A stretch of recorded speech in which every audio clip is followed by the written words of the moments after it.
Welcome to Indian Tech Icon Spotlight, where stories of resilience meet the power of code. I'm your host, Sheetalohal Acharya, and let's welcome our guest, Mr. Tejbir Singh, who is a champion of digital growth, data governance, and building high-performing teams. Hi, Tejbir. Welcome to our show, and it's really lovely to have you with us today. Thanks, Sheetal, for the warm welcome, and it's my pleasure to be here talking with you.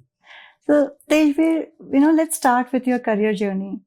We would love to know how your career progression has been, starting from your very first job to your current role.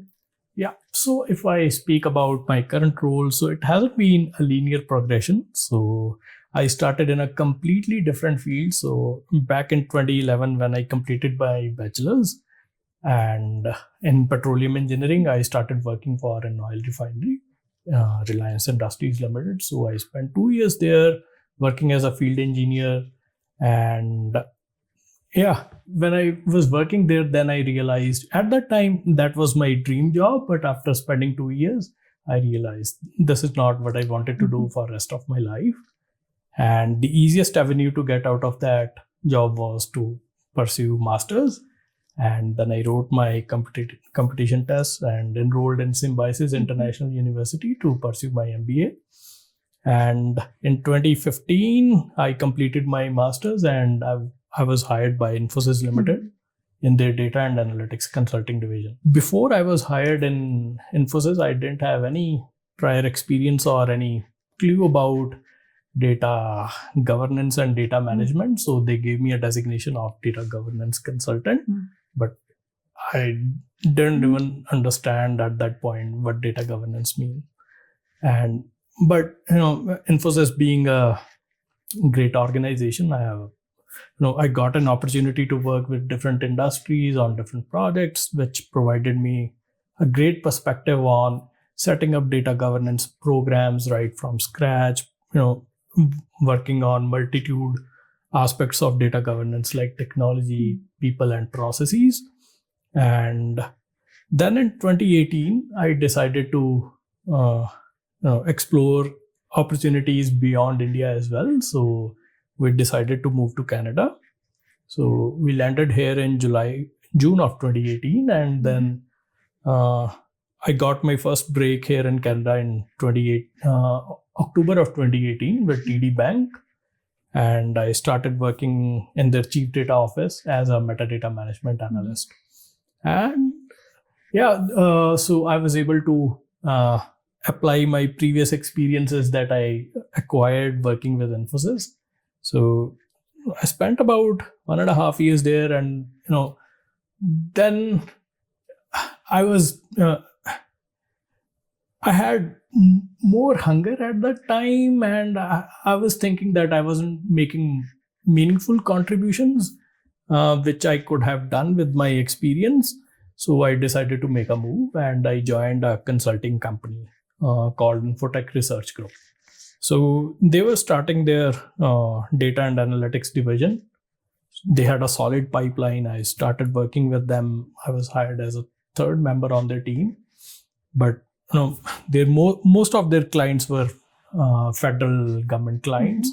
And in 2020, February of 2020, I joined them. And then in March, COVID hit, and most of the projects, went into they were halted because government stopped the funding for any, external projects. They just wanted to keep the lights on and, run the operations. So in August, Infotech decided to dissolve the team, and I was let go. And then I rejoined the workforce and by joining Shaw Communications, and I became the data governance lead there and helped them evolve their data governance program. After that, I had a brief stint with a startup in blockchain space called Dapper Labs. So that was a unique proposition because that industry was completely new to me, and there I got an opportunity to be the single data governance guy to establish everything from scratch. There wasn't any policy, data related policy in that organization. So I had the opportunity to build something meaningful from scratch. But my tenure there lasted for about 8 or 9 months. 9 months, before they decided to lay off more than half of the company. So I was part of that layoff. But then, at that time, I had this realization wherein, I understood now I need to move beyond chasing the fads and do something meaningful. Then I decided working with Canada Life. So that was a brief stint, but it was an impactful one. So I was able to, accelerate their data governance program by implementing few policies and standards that they were not able to do that for the last 3-4 years. So that was an interesting stint. And then I decided to move to Calgary from Toronto. So I had to unfortunately leave the Canada Life team because they had the policy of being in office. So then I joined Fractal Analytics and I started working for McKesson as my end client. So McKesson is the Fortune 9 pharma company, and they initiated the process of implementing data governance program. So I was hired as an external consultant to advise the leadership there. And since then, I worked for 1.5 years with Fractal, and then McKesson people decided to onboard me on their team. And so I made the move from Fractal to McKesson as a full-time employee. So that has been my journey so far.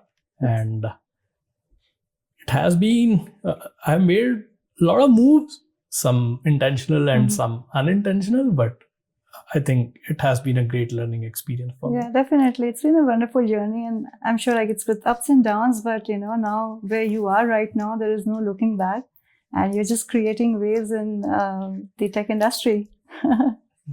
Yeah, I'm just trying to calm the waves, not create them. There are already so many waves out there. So but we need to sail through them peacefully. Yeah, that's wonderful. So Tejbir, if I ask you about your current roles and responsibilities, if you could share that with us, what a normal work day looks like to you. Yeah. So I have a lot of meetings.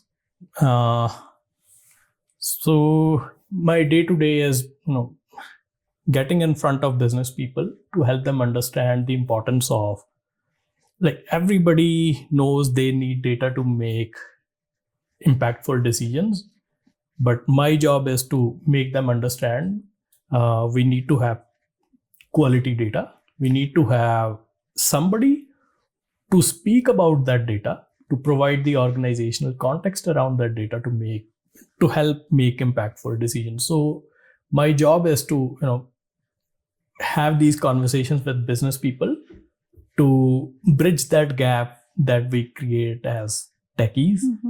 We have a bad tendency of throwing jargons at business people, which offends them. So I help them convey the importance of managing data in the terms that the business can relate, which so that's the most part of my job. So I spend about 3-4 hours daily talking about importance of managing data with different set of people. And then additional thing is to bring the data fraternity across my business unit together. And that is a monthly forum where we connect and try to understand the challenges being faced by different data professionals and how data governance team can help address those challenges or alleviate those pain points. So and another aspect of my job is to mentor the other analysts who are new to this data governance world, or they're still in their initial stages. So my job is to coach them and provide pragmatic viewpoints around scaling data governance, not just theoretical. There are a lot Makes of sense. theoretical knowledge bases available, but to make it more scalable and so that is my goal with them. That's wonderful. So Tejbir, you mentioned about you interact with customers and you explain to them or maybe the business value, what data can bring. So what are the common challenges that you see when you deal with the customers? Yeah, that's an interesting question. And so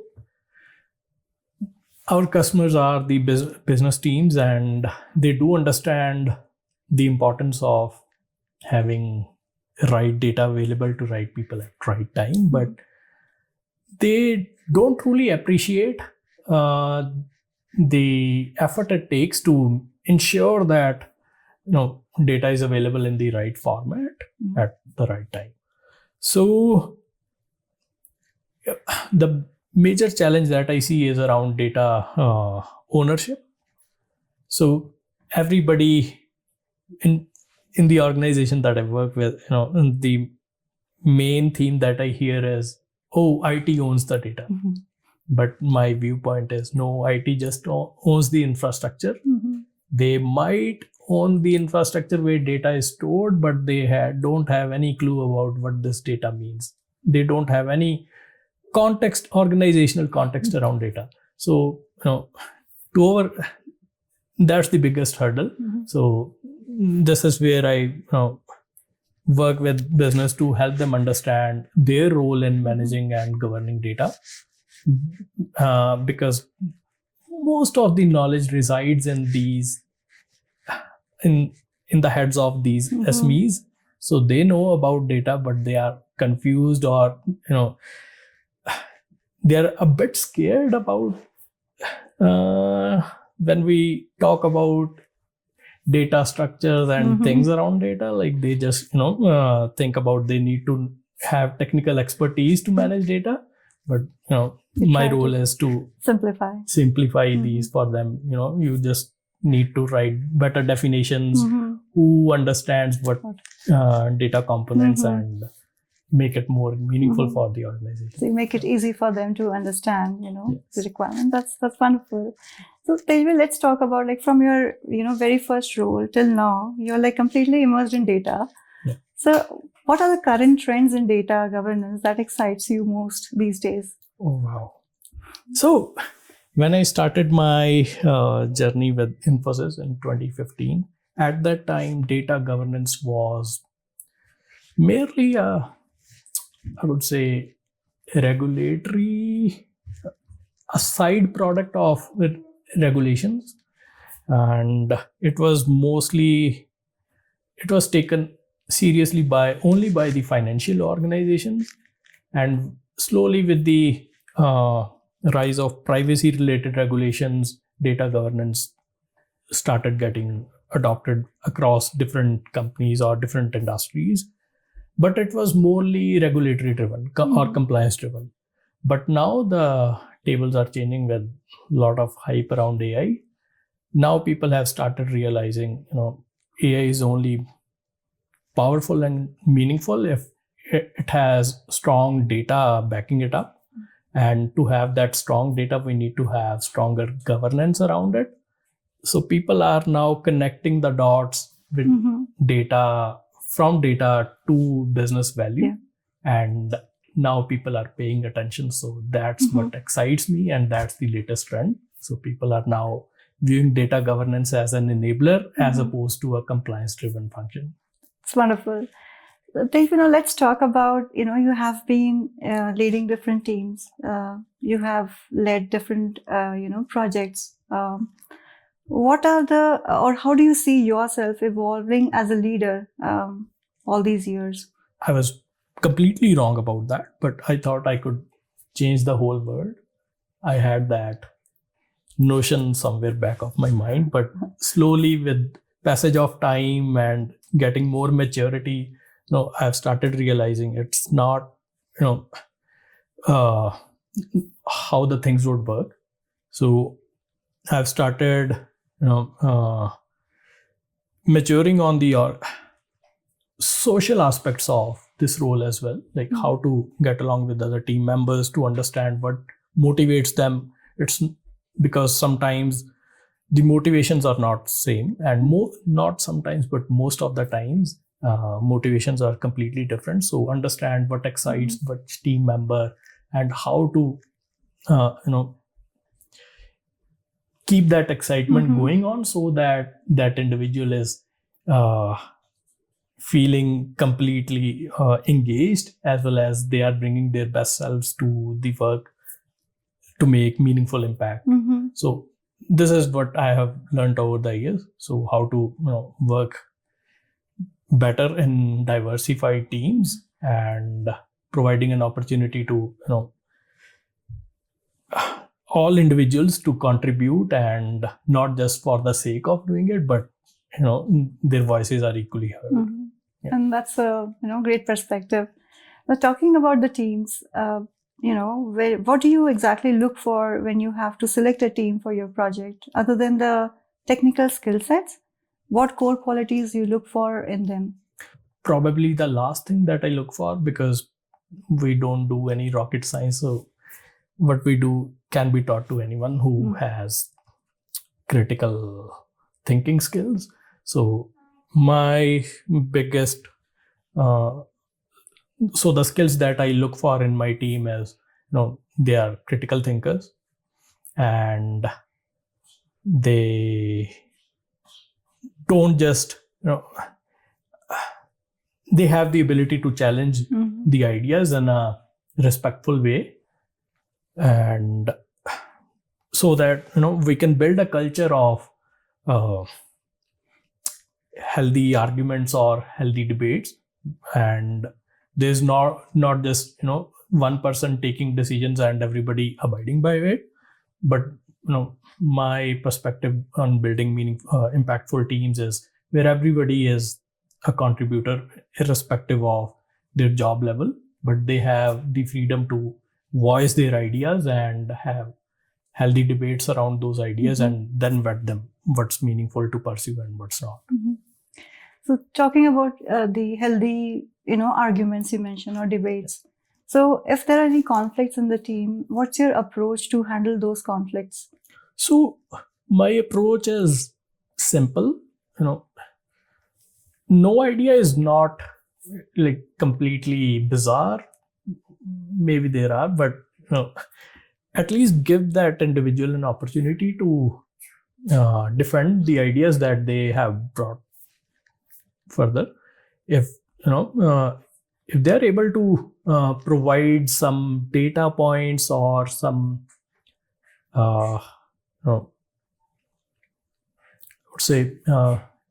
meaningful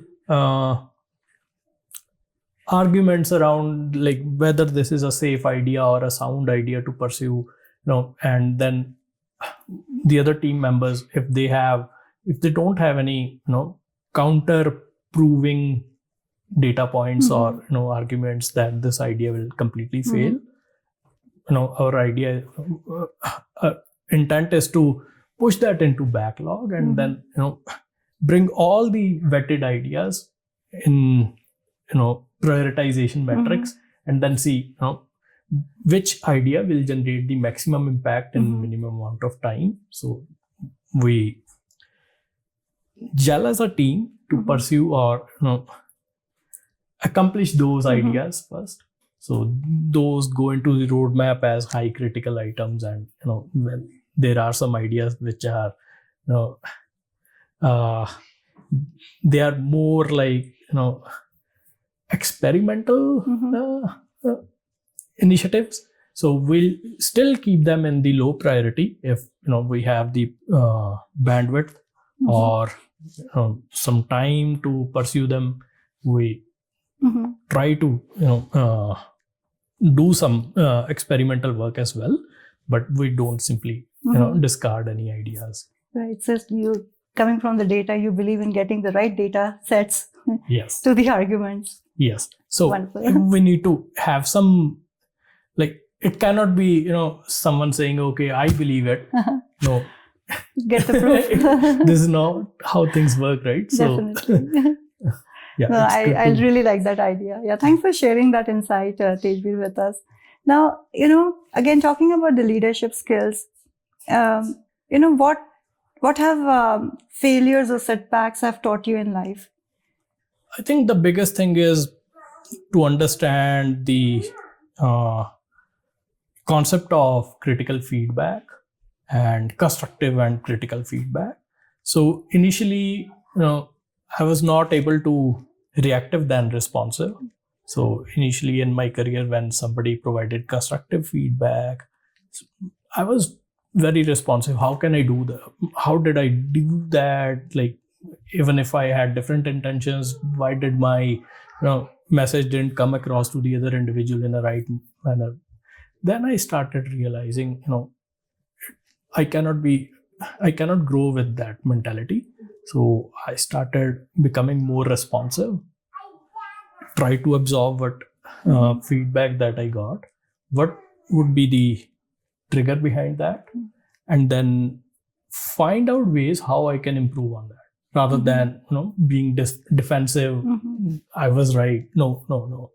So just absorb that information and see how even if I was right, how I can be better in conveying my message to the other party, to the other stakeholder, so that they perceive the message in a way that I wanted to convey. So Tejbir, we talked about your leadership skills, we talked about technology. Now we would love to hear from you about your early days from your hometown. How was your upbringing? Are there any values from your childhood that you still carry in your leadership style? Yeah. So yes. So I grew up in Amritsar. So it's a town in Punjab state of India, and I studied there till my grade 11 and then moved to Chandigarh in grade 12.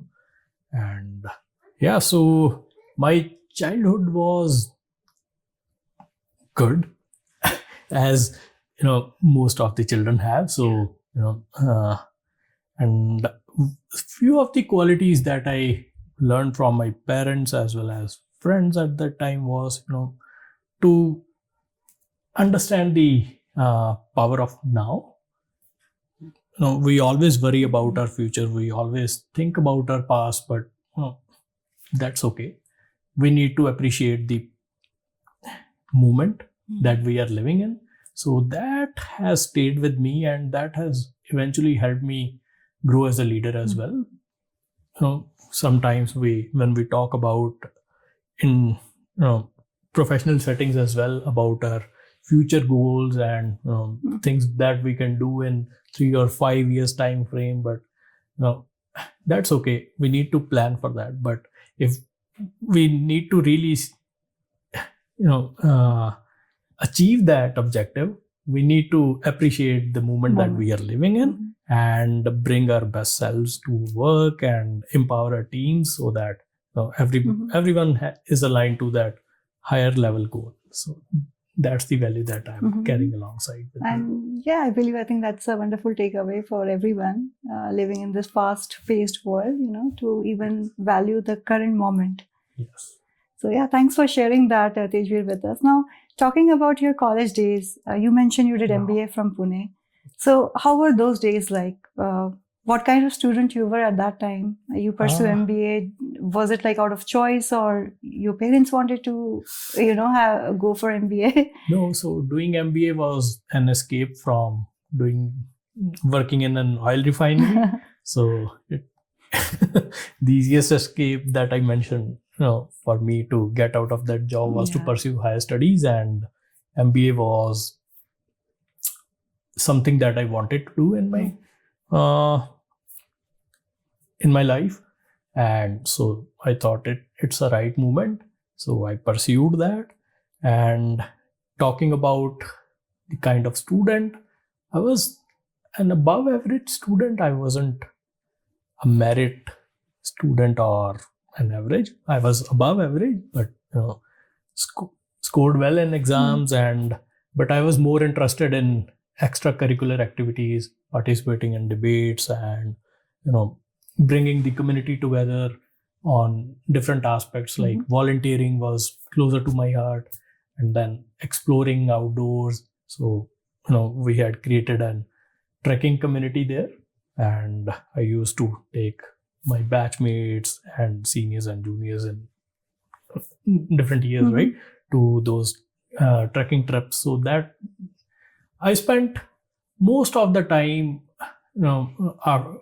after my classes outdoors, exploring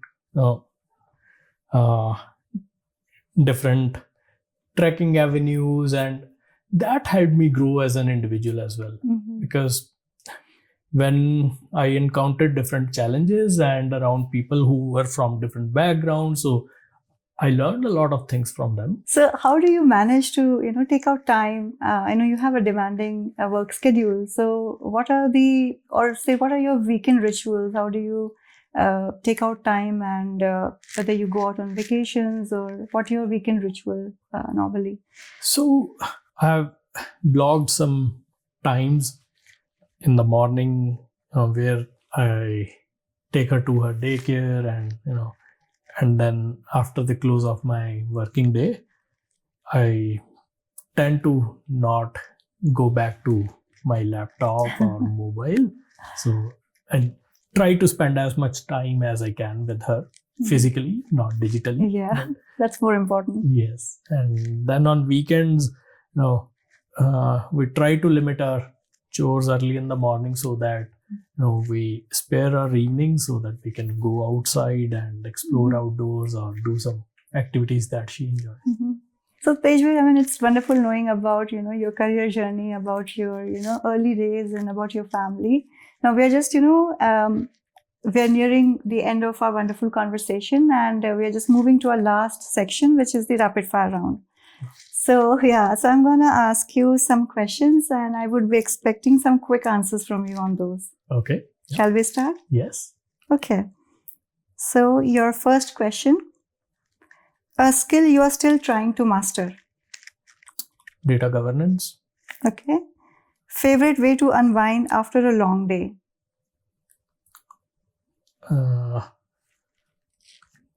Make some good food. Okay. Nice. What's on your playlist right now, if you're fond of music? I've started listening to A.R. Rahman, and Okay, nice. Data or intuition? What do you trust more? Data. Perfect. What's your go-to productivity hack? My productivity hack is, just go out for a quick walk, get some fresh air, and it helps me concentrate well on the work that I'm doing. Okay, that's wonderful. Ever used AI to settle a household debate? Yes or no? No, it's not that intelligent. That's a fair answer. And the last question, your mantra or life motto in one line? Live life to the fullest. And that's perfect. Thank you so much, Tejbir. You did a great job in, answering to the rapid fire questions. And it's been really wonderful, chatting with you, knowing about your journey, knowing about your college days, and about your family. We wish you continued success for all your upcoming ventures. Thank you so much for being on our show today. Thanks, and appreciate for having me here.